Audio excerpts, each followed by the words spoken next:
Hi, I'm here today with Krista Igoe, and she is a certified medical Reiki practitioner and also trained in Usui Reiki, Karuna, and Holy Fire. And these are Reiki modalities I actually am not familiar with, so this is going to be a fascinating education. I appreciate you being with me today. Well, thank you, Vicki. So tell me about Reiki and the various certifications and what drew you to Reiki in particular. I think I've always worked in energy, and you know, since childhood, just always had a fascination or an interest. And at the time I was pregnant with my daughter in 1991, I started studying energy work when I was living in California, and spent about 15 years studying with a woman out there with different energy modalities. But I'd heard the term Reiki from a classmate, but she was very kind of foofy in how she described things, and I'm very pragmatic and kind of have that corporate background and have written training manuals and kind of come from that perspective. And I realized later I was just simply supposed to hear that word. So when the time was right, I would act on it. And so fast forward about 10 years after that, when my cousin, who I'm very close to, had become a Reiki master, and we started talking. And again, she's like out there and how she's describing things. And when she came to visit, I said, we've got to trade. I've got to see what you're doing. I've got to learn. I think there's a lot of crossover and a lot of similarity.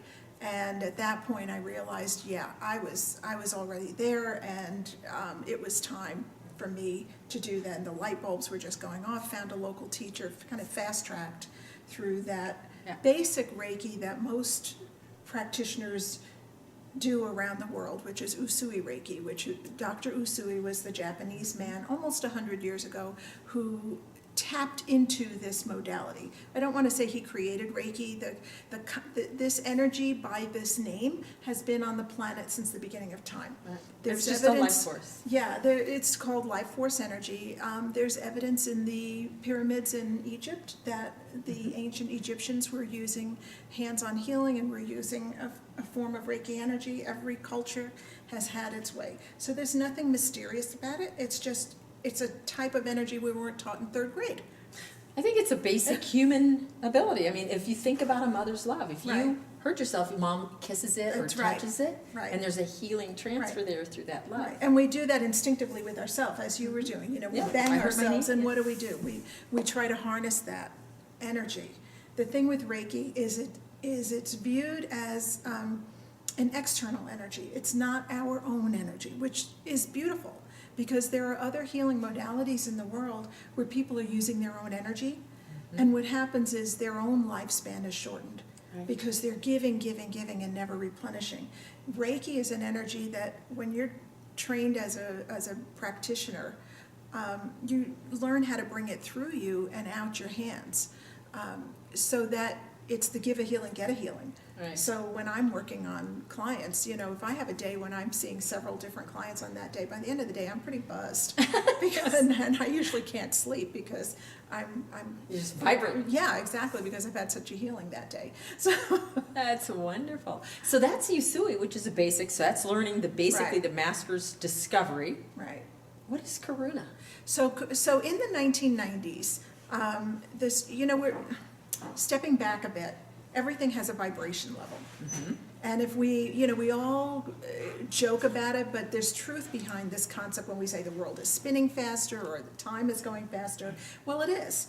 But it's also we're vibrating higher. If you look at the collective consciousness of our planet, look at the things we accept now that 30 years ago, 50 years Would ago, have we been burned at the stake for, actually. well, yeah, exactly. And now I say the word Reiki to people, and most people have been like, oh, okay, 5 years ago they'd be, what's that? So just in a few years, I see that shift. But in the 1990s, some of the leaders of the community, I guess, is the best way. It's a Scholars loose of the collective, community, yes, yeah. You know, some of the more specialized people were starting to get some new energy coming through. And they started comparing notes, and William Rand of the International Center for Reiki Training kind of tapped in on all of this and was comparing notes with about a dozen of his students, and they were all kind of getting the same insights. And to me, I always trust that as opposed to one person saying something. To me, when energy is supposed to come through and information is supposed to come through, we get that guidance. Right. We get that divine intervention, however you want to view that. And so that was named Karuna Okay. level, Karuna. Is there a translation for Karuna? As in? Not necessarily. Okay.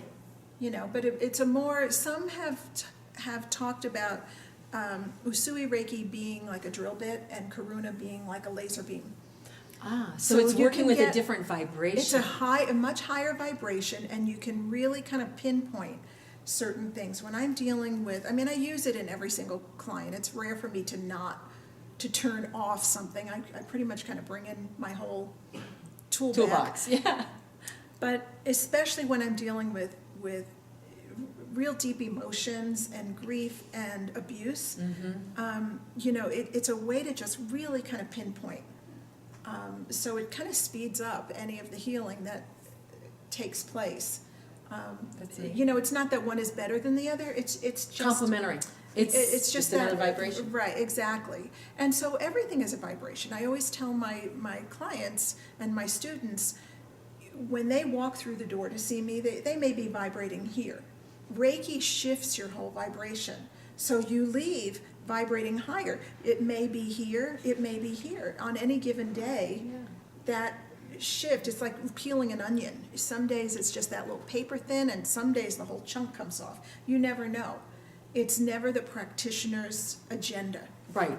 If The you- body's healing itself. If you come to, exactly, it helps you reach that point. One of the reasons people find it so relaxing is because while you're laying on the table, fully clothed, by the way, with hands in kind of neutral areas on the body, because the energy's just kind of coming through. If someone's nervous, then I can be hands off. Doesn't Right. matter. I can be across the room. I can be across the country. So you can make it culturally doesn't- appropriate. Right, so it really doesn't matter, with current events, when there's an earthquake someplace or something, most people in the Reiki community, we're kind of sending Reiki right away to some of those worldwide disasters that happen, and the first responders and everyone kind of involved, because Reiki can go across time and space.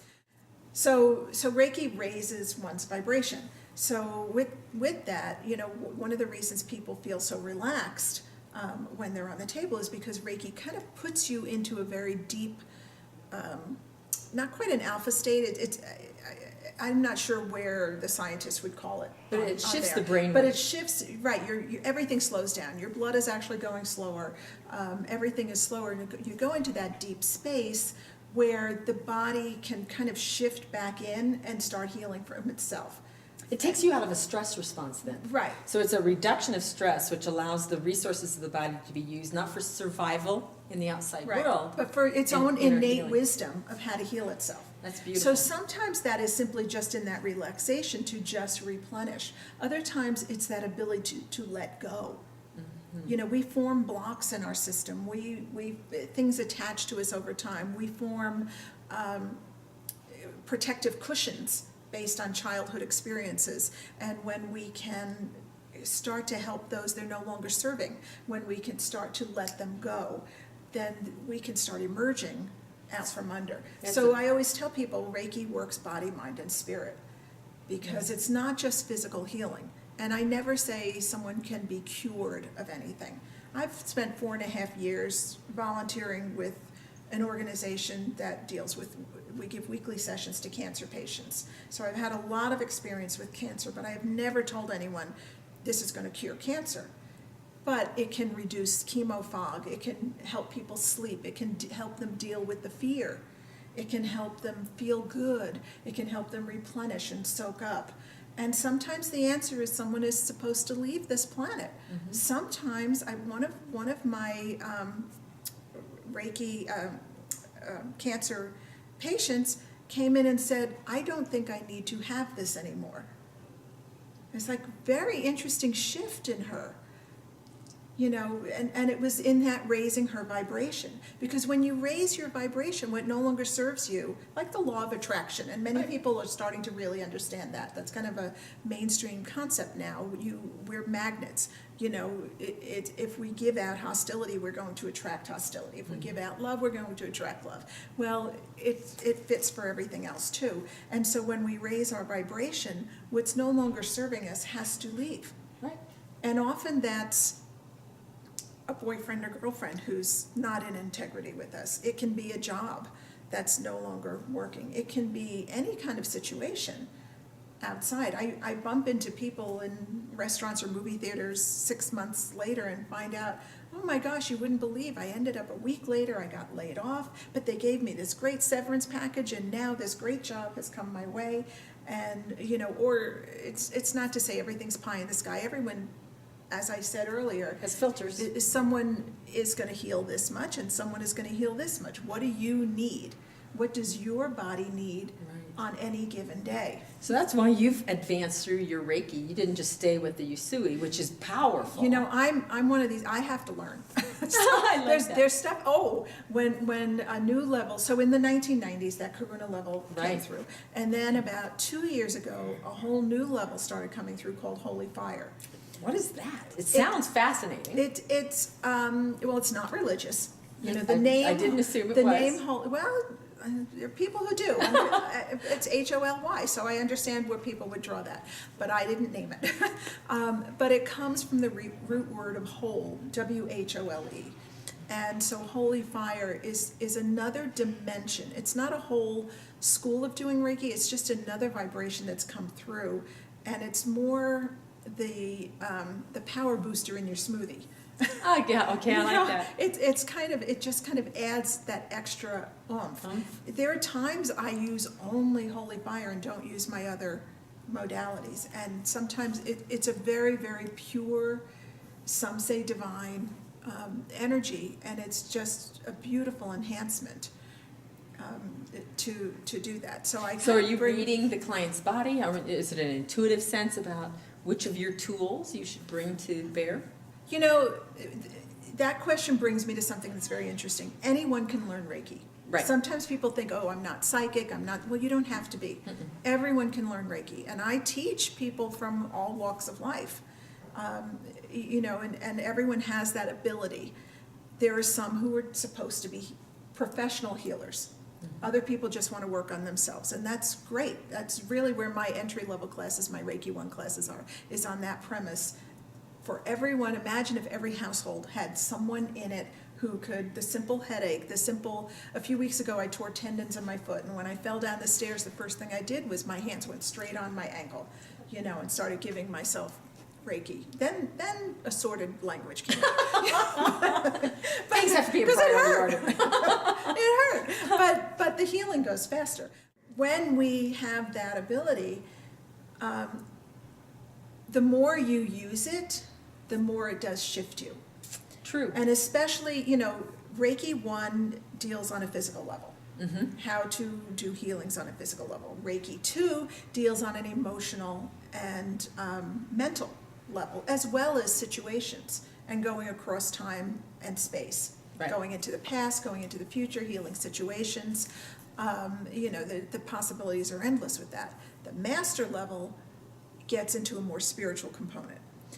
Not religious. There's key differences between religion and spiritual. I know nuns and priests who are Reiki masters. I know people who are Jewish, people who are conservative Christian, people who are all walks of life who are Reiki masters. But it opens one up. The more you do, the more anything here up starts to expand. So with that goes more of the ability of getting a sense of what's going on. Right. So feeling energy a little differently, having a sense of what's going on with that. I've been doing this for almost 9 years, 8 and a half years specifically as Reiki. The more I do, the more that wakes up. And so as you went into Karuna and Holy Fire, it's really just learning advanced techniques. It's just another to work with different frequencies. Holy Fire was kind of that. Woo! That was yeah. That was kind of a Well, another thing people say is sometimes Usui is a level of love, and Karuna compassion, and then holy fire is purification. Oh, And that's that's a nice exactly how analogy. that felt for me. I felt this purification kind of going through me, That's and I have wonderful. seen huge shifts in myself, Now- at that point. What does somebody go through to get the medical Reiki certification? So- Because you're certified now to do things that would invite you into a hospital setting or with a cancer patient. Right, so for let me example. explain that. Thank you, Vicki. So 16 years ago, in New York City, under the surgeon in this case was Dr. Oz. Before he was the household name, he was just Mr. Hotshot cardio surgeon. And his patient was scared to death of some open heart surgery and insisted that her Reiki master be in the OR with her. Good girl. And he said, well, let me interview her, let me talk to her, and he was kind of sold on the concept. And since then, he now has always called Reiki energy medicine, and has been a huge proponent. But the Reiki master who was in there started this program at Columbia Presbyterian Hospital in New Beautiful. York. There are some internationally renowned surgeons who have been at Columbia Presbyterian who have been allowing Reiki in the OR. A year ago, she created a certification program, and there's a national registry that's starting. This is all very early stages. It's the Raven Keys Medical Reiki Master Registry. And she created this certification program around the US and Canada. That we were the first class. So I was part of that first 19 people. The inaugural flight. The inaugural maiden voyage of the first class outside of New York City. And so we are certified into how to conduct ourselves in the OR. So That's wonderful. literally, heretofore, and I still offer this to my clients, see me before your surgery. Gets the body ready. It kind of Right. clears some of the Builds energy that out. rapport. It builds the immune system, as well as kind Sure. of getting some of the emotional components off. And then sometimes someone may hire me to send distant Reiki during the surgery. But then after the surgery, I will either, do a hospital visit and come in and do Reiki there, or someone will come into my office, or for certain clients, I will go to their home and give them Reiki after surgery. But imagine if you have Reiki during surgery. If my hands are on you while they're operating up here, my hands are down here and on you. Everybody else in that room is so trained on how to do their job in a very clinical mode, but I'm there looking at you as a spirit. And I love I'm that. feeding your spirit. And what happens is it permeates through the whole room. The surgeons, the technicians, the anesthesiologists, the nurses, everything starts to run smoother. I like to think Because that the you're the energy- biggest tuning fork in the room. Well, yeah, think about it. Talking about raising the vibration, now the vibration is raised. Right. So there's less, the margin for error reduces. Now, these are all quantitative things that are difficult to prove, but the experience of all of these medical Reiki masters in the New York City area has shown this, and the surgeons have said, oh, we feel it when you're in here. Oh, we're glad you're here. They know, they feel the difference. But what happens to the patient is less anesthesia, surgery often goes faster, less loss of blood, less pain med when coming out, of all of this. Oftentimes people don't even have to go to opioids. They're able to Nice. just go to simple pain relievers. Recuperation time, sent home from the hospital faster, recuperation time faster, back to work faster, back to normal life, emotional well-being faster, physical therapy often is shorter. All of this, imagine, 10 years from now, I think this will be normal. Right now, we're still making headway. We're still trying to educate people that they can ask for this. We're Right. still trying to educate hospitals. By the way, we're here. Because their current thinking is there must be a hoop you have to jump through. So if someone comes to me wanting this, I say, give me time, because each hospital, we have to deal with each one individually. That's true. At this point in time. So don't call me on Monday for a Thursday surgery. Try to call me February for March surgery. Try to give us a little time to kind of figure what we're doing there. But it's huge to just speed that process up. I would imagine that you also see it on the monitors. If I think about what I know with energy Right. work, is when you bring somebody into that lower brainwave state, which helps with the healing. It turns on the parasympathetics and tones down the sympathetic nervous Right. system. You're going to see a better heart rate, better Right. pulse. You see it in blood pressure. Uh-huh. You see it in any kind of monitor that's going on. That's one of my favorite. Great direct feedback. Yeah, one of my favorite stories is one of my clients last year. We only had a short time. We could not get the hospital to approve that. The surgeon said yes, but the hospital was still Uncomfortable. trying to figure out what we were talking about. But they allowed me into the full pre-op, and I sat in the lobby, holding a picture of her, sending Reiki to it in the waiting room. And then the minute she came out of anesthesia, I was there with her. Hands-on. But while they're going through the pre-op stuff and they've got her hooked to the IV and everything, her speech is getting sluggish. And she's asking the nurse, and kind of sounding a little drunk, and she's saying, "Did you put a sedative in this?" And the nurse says, "Oh no, honey, we need you to sign documents. There's nothing in there." And I kind of winked at her, and she's like, "Oh my gosh, it's the Reiki." Because I had put my hands over the IV fluid. I had one on the fluid and one over her hand where the IV was coming into her. So that fluid was bringing that Reiki into her body. Yeah. But it was this was her 8th surgery. She was scared out of her wits because surgery number 6 and 7 had been a nightmare. So here she is, so relaxed.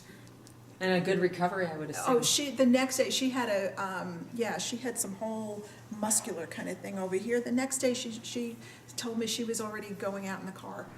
That's lovely. Really? How do you get off the sofa? So do you work then, besides working here in the Denver area, so if I wanted to come see you in person, obviously I can do that. Do you work with clients at a distance as well? I will. You will? Mostly it's Your preference is local? It's mostly people I know. Okay. If it's from a distance, because I can control that a little better. I can say, I have more of a relationship with someone. Usually if someone's contacting me from out of the area, I may help them find someone local. Oh, that's nice. That's a very wonderful service. You know. You know the right questions to ask. Right, because And I how to would look for rather them. do that. Someone I know, there's a trust element. Someone I don't know is going to say, well, I don't know if you're really doing what you're supposed to be doing. So, Well, if you'd like more information then and would like to visit Krista for one of her sessions, they sound marvelous. I love the idea. I'll have to experience that working with the higher vibrations. Her website is listed below, and some information out on the TTV website about Krista. Yeah. So give her I a also call. bring angels into I work nice. heavily with angels and archangels, so I bring them into every session as well. So So, there's your little always that guidances you can. absolutely. They're just wonderful. They're here to help. They want. So thank you. Thank you. Thanks for joining us. Yeah, my pleasure.